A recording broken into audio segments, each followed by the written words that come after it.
নমস্কার সবাইকে, welcome to সৌমুস পাঠশালা। এটা আমাদের নতুন ইউটিউব চ্যানেল। এখানে তোমরা ইংলিশ নিয়ে এবং আরও নানা বিষয় যেগুলো পরে যোগ হবে এগুলো নিয়ে ভিডিও পাবে। আর গ্রামারটা বেশ ফোকাসে রাখবো আমরা এই চ্যানেলে। আর আজকেই আমাদের প্রথম ভিডিও, আর প্রথম দিনই আমরা শিখব টেন্স।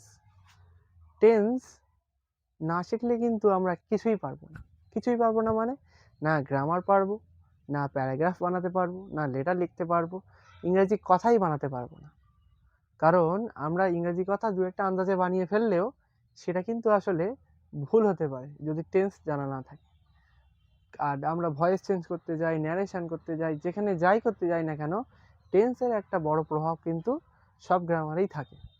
তাই টেন্সটা অবশ্যই করে সবাইকে ভালো করে শিখতে হবে। আর এই ভিডিওটা দেখলে আমার মনে হয় টেন্সটা একটু সোজাই লাগবে তোমাদের, কারণ টেন্সটা খুব একটা কঠিন কিছু না। একটু মন দিয়ে শুনলে তোমরা এমনি বুঝতে পারবে। যারা টেন্স আগের থেকে জানো বা যারা নতুন টেন্স শিখছো, সবার জন্যই এই ভিডিওটা দেখো, আশা করি ভালো লাগবে। তাহলে দেখো কি লেখা আছে, টেন্স। টেন্স মানে কি? টেন্স মানে ক্রিয়া কাল। টেন্স মানে হলো ক্রিয়ার কাল। ক্রিয়া মানে কাজ। আমি একটা উদাহরণ দেই, রাম ভাত খায় বা রাম ভাত খাচ্ছে, কাজটা কোন সময়ের ঘটনা? বর্তমানের ঘটনা। যদি বলি রাম ভাত খেত, এটা আগের ঘটনা। আবার যদি বলি রাম ভাত খাবে, মানে পরে কোনো একটা সময় গিয়ে খাবে, এটা ভবিষ্যতের ঘটনা। তাহলে দেখো রাম ভাত এই কথাটা কিন্তু তুমি কোনো বাক্যেই পাল্টায়নি, শুধু এক জায়গায় হয়ে গেছে খেত, এক জায়গায় হয়ে গেছে খায়, এক জায়গায় হয়ে গেছে খাবে, মানে যে কাজটা শুধু পাল্টেছে।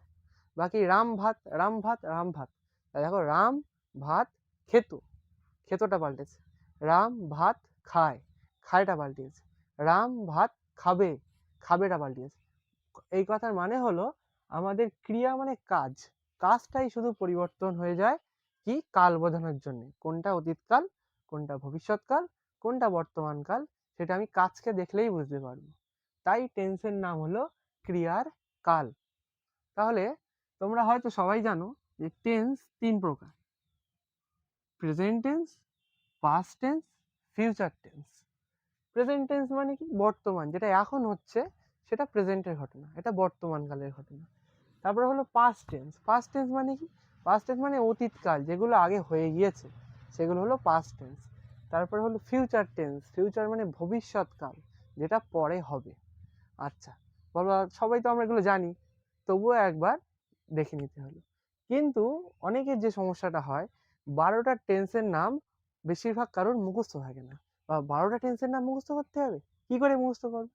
কিন্তু 12টা টেন্সের নাম 2 মিনিট টাইম দিলে মুখস্থ হয়ে যাবে। কি করে মুখস্থ হয়ে যাবে?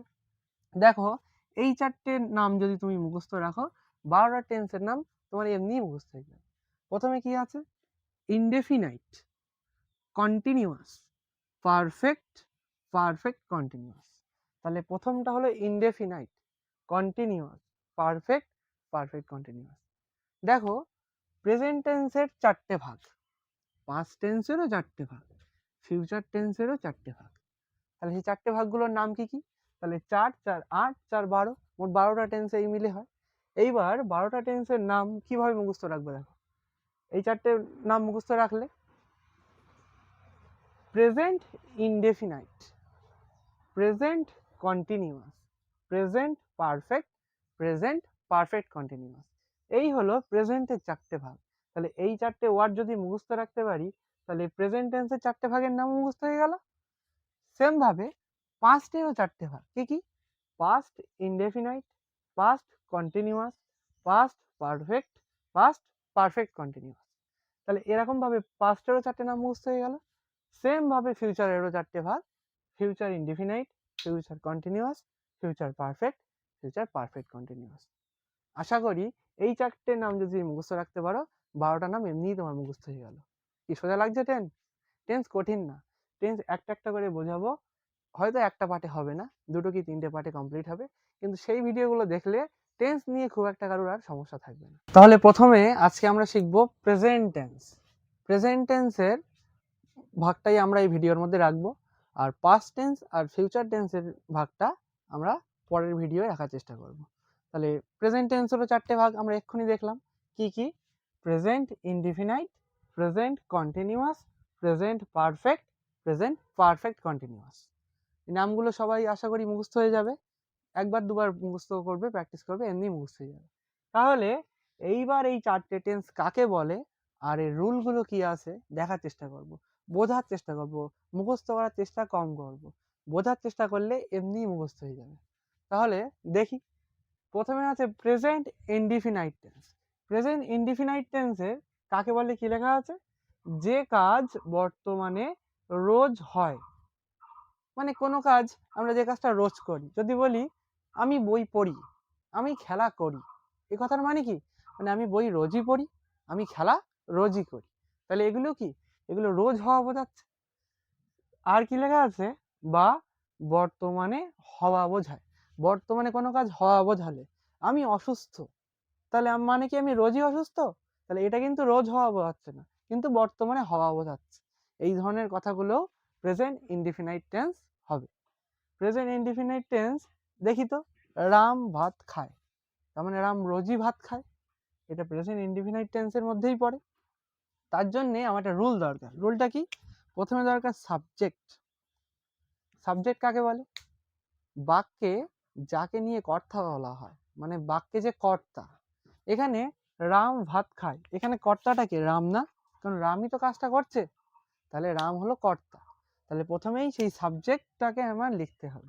তাহলে প্রথমে রামটা সাবজেক্ট, তাই আমি কি লিখবো, রাম। তারপর কি লিখতে হবে, ভার্ব।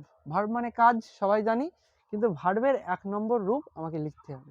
তাহলে এখানে কাজটা কি, কাজটা হলো খায়।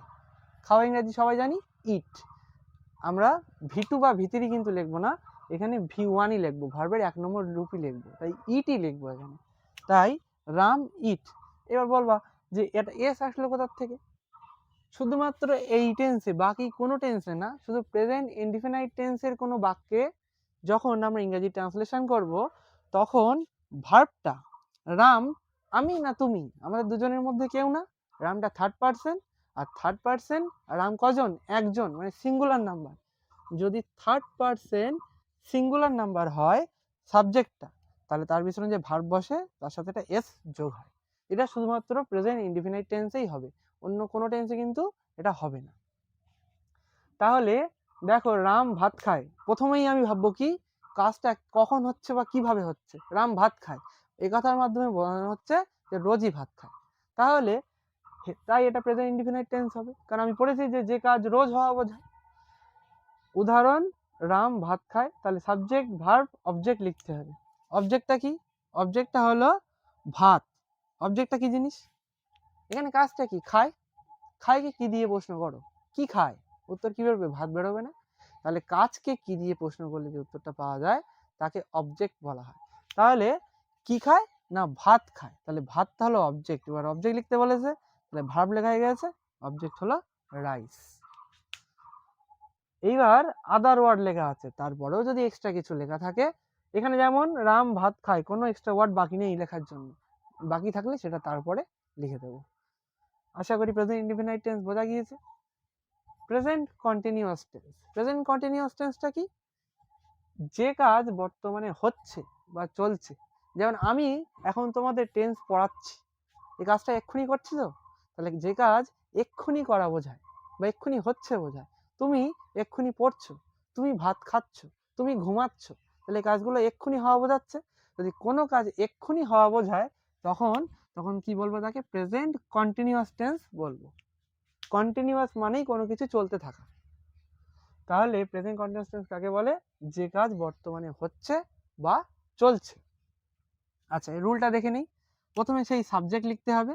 এইবার আগের বার দেখো, সাবজেক্টের পরেই ভার্ব লিখতে হয়েছিল, কিন্তু প্রেজেন্ট কন্টিনিউয়াসে কি, অ্যামিজার, এগুলো অক্সিলারি ভার্ব বলে, আর এই অক্সিলারি ভার্বের নামটা হলো বি ভার্ব।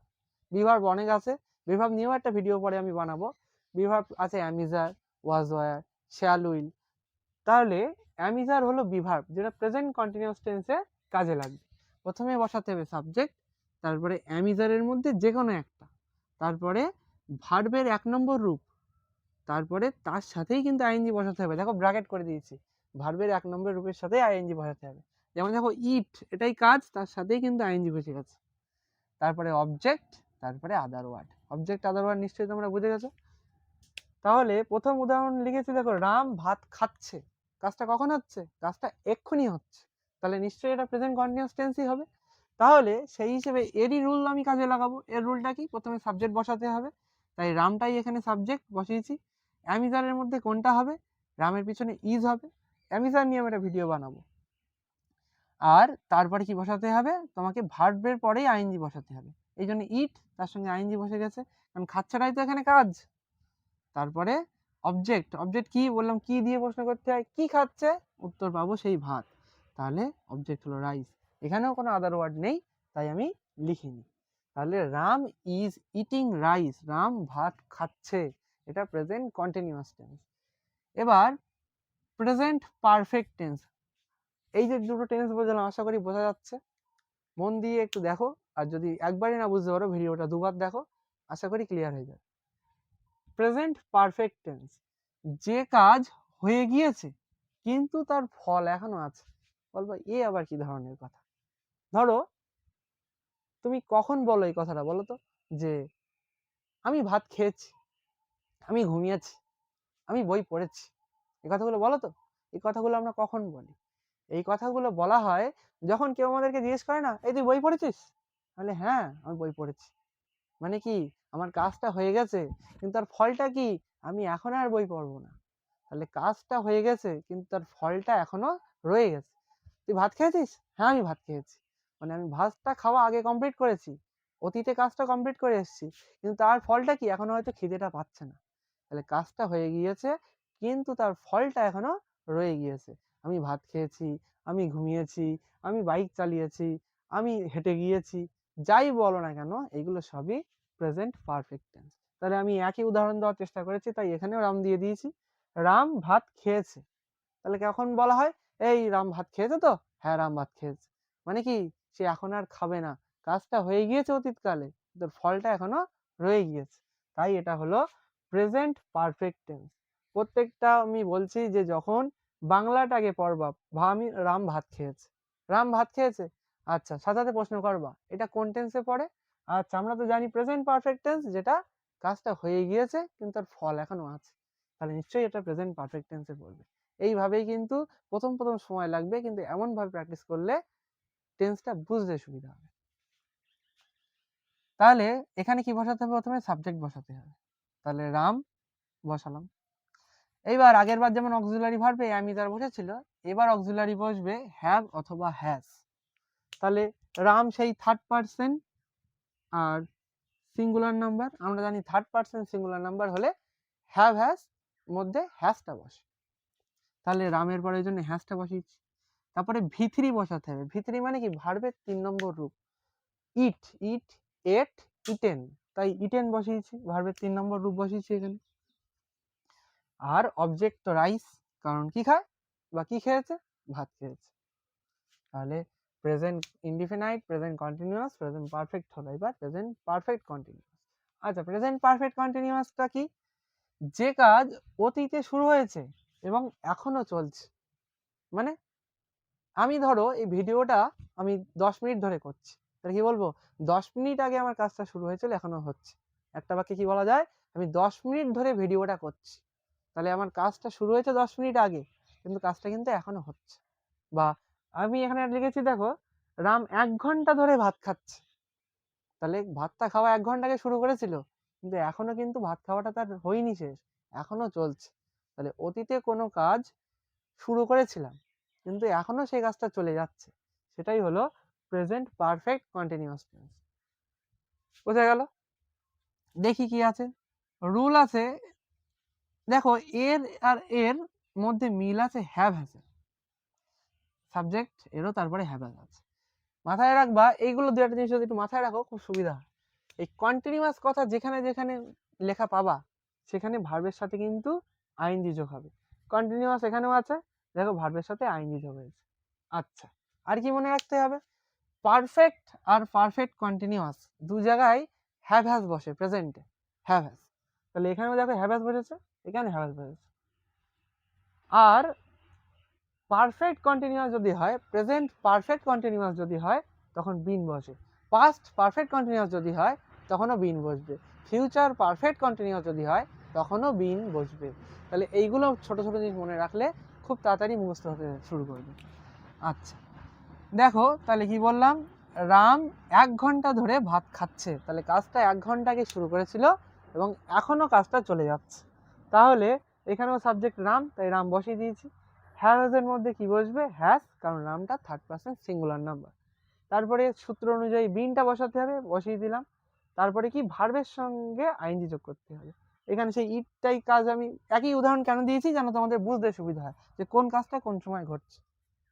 ইটের সঙ্গে আইএনজি যোগ করতে হবে কারণ কন্টিনিউয়াস কথাটা কিন্তু এই টেন্সের মধ্যেও আছে, তাই ইটিং। তারপরে অবজেক্ট হলো রাইস। এইবার দেখো এখানে নতুন জিনিস আছে, এটা হলো ফর অথবা সিন্স। ফর মানে হলো ধরে, আর সিন্স মানে হলো থেকে। আমি এখানে কি বলেছি? 1 ঘন্টা ধরে কাজটা হচ্ছে। আবার বলতে পারি কাল থেকে সে কাজ করে যাচ্ছে, থেকে বললাম না, তখন সিন্স বসাবো। আর ধরে বোঝালে ফর বসাবো। তাহলে এখানে 1 ঘন্টা ধরে কাজ করছে, তাহলে আদার ওয়ার্ডের পরে কি বসাতে হবে? ফর অথবা সিন্স। তাহলে এখানে ধরে বলেছে যখন, তাহলে সিন্সটা তো বসাবো না, ফরটা বসাবো। তাহলে ফর। তারপর টাইম লিখতে বলেছি, টাইম। টাইমটা কতক্ষণ? 1 ঘন্টা, তাই লাস্টে 1 আওয়ার লিখে দিয়েছি।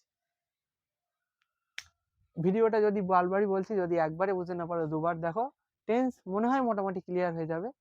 এইবার বাড়ি সবাই প্র্যাকটিস করবে, গ্রামার বই দেখে বা অন্য কোথার থেকে। আজকাল নেট হয়েছে, সব থেকে উদাহরণ বের করবে, প্রেজেন্ট ইনডিফিনাইট টেন্সের উদাহরণ, present continuous, present perfect continuous, উদাহরণগুলো প্রত্যেকটা দেখবে। আর এই যে ভিডিওটা দেখালাম এইটার কথা মনে করবে। আশা করি সবার প্রেজেন্ট টেন্সটা মুখস্থ হয়ে যাবে। প্রেজেন্ট টেন্সটা সবার মুখস্থ হলো। যদি মনে করো তোমরা যে ভিডিও দেখে কিছু উপকার তোমাদের হয়েছে, তাহলে সাবস্ক্রাইব করে দিও আর আমার ভিডিওগুলো দেখার চেষ্টা করো। এটাই প্রথম ভিডিও, প্রথম ভিডিওয়ে কিছু ভুল হতেও পারে, সেটা তোমরা একটু মানিয়ে নিও। আর পরের ভিডিও খুব শীঘ্রই আসবে, সেটা পাস্ট টেন্স আর ফিউচার টেন্স নিয়ে, সেখানে আমি বুঝিয়ে দেবো। আশা করি সেগুলো ভালোভাবে বুঝতে পারো। তাহলে এখানেই ভিডিওটা শেষ করি।